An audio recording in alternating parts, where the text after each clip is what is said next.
Hello my bunch of nerds, I'm Kurt, and in this video I am showing you how to farm up soul beads so that I can take on the mage trial. So before we get into this, I'm going to show you the spells I'm going to be using. So the first one is just my general mobbing spell, which is an awesome fireball spell. So you have your basic move and homing.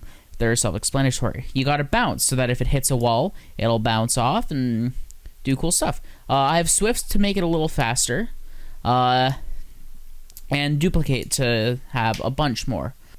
So it duplicates into 3. Now, this is where things start to get interesting. I have impact looping back into this spell. So every time I cast this spell, as soon as it hits something, it casts the spell again, and it will stack infinitely until I run out of mana.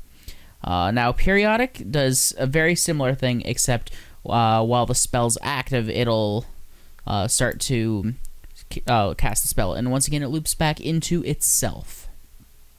And then I have mastery for burning. Now that that's out of the way, I've got this, which is just a basic dash spell to move faster.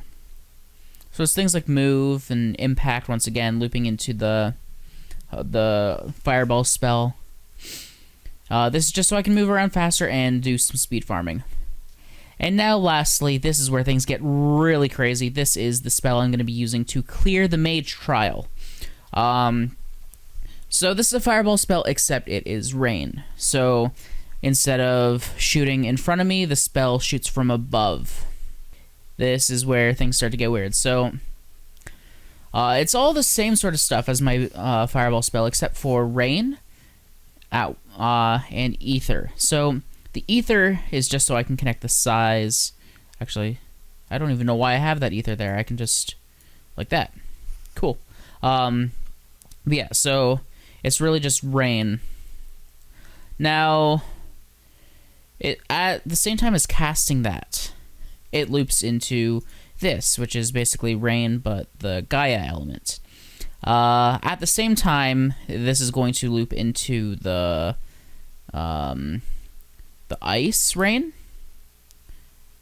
which is this one here. And then same thing, it will also loop into hold on. I don't want the expire on that one. I want this one at once. There we go, into this one.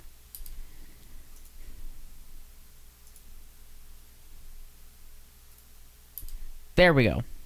Yeah, so it's basically all the different elements coupled with rain, homing, move, size, time, all that fun stuff. Alright, so I'm going to show you a time-lapse of the route I took for farming, and I will see you all when it's done. See you in a sec. Alright, so the first thing we're going to do is we're going to start in Haven. There is some stuff that we can grab here, just a bunch of soul beads from pots and scarecrows, and we're going to head to the road through Mistral Woods. From there, we're going to head west, light the fire, break some barrels, kill some enemies, and we're going to follow the path as if we were going through the Mistral Woods at the beginning of the game. So there's a bunch of enemies. The biggest threat is the Black Goblin. The Black Goblin has a curse effect on him, which will make it so that we do not have any mana for the next little while. This is going to be a huge problem, especially when we get to the trial, because he keeps us from casting spells. So we're going to go ahead and go into the loading zone of the old mines and head back out again. And we're going to do the same path, but in reverse. Something to note is enemies do respawn. On my first run, I didn't realize that, so you're just going to see me head through until some enemies start respawning and I kill them. So what you can do is you can go kill some barrels, collect their drops, and then go back to where the other enemies will respawn, and you can keep on doing that.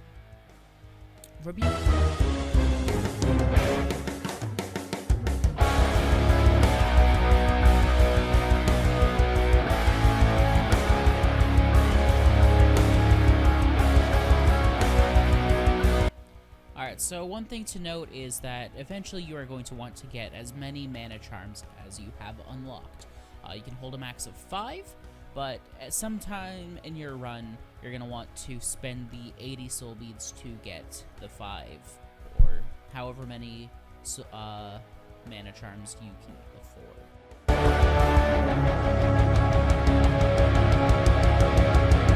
Alright, so we're coming up to the end of the farm here, and one big problem came up that I did not expect to happen. So my original plan was to get at least 1,000 soul beads saved up. However, the game has a cap on soul beads at 999. Alright, so now that we are just about ready to go, I'm going to touch on some stuff. So first things first, these spells are going to suck my mana dry so fast. So I'm going to have some mana charms as backups, so that in some of the harder rooms, I can refresh my mana easily. Second off, we need all these soul beads, so 50 of them are going to the entry fee for the trial, and then the last 949 are because we're going to be using the soul scepter. I was playing around with ideas of using different wands, like sticking with the Igni wand and doing some crazy fireball spell, but that's not going to get me nearly as much damage as I want. Same with all the other wands that ignore other resistances. Lifesteal wand, the life staff, is pretty good, but once again, it doesn't have nearly as much power as I want. The negation scepter ignores every single resistance, but it is going to reduce my damage, which for obvious reasons we do not want. So the soul scepter is the way to go. It is not going to negate any damages, but it is going to make my spells super, super strong. And then if I get super low in health and soul beads, I'll swap to Rod of the Berserker to get just a little bit more damage out.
Honestly, that is kind of anticlimactic.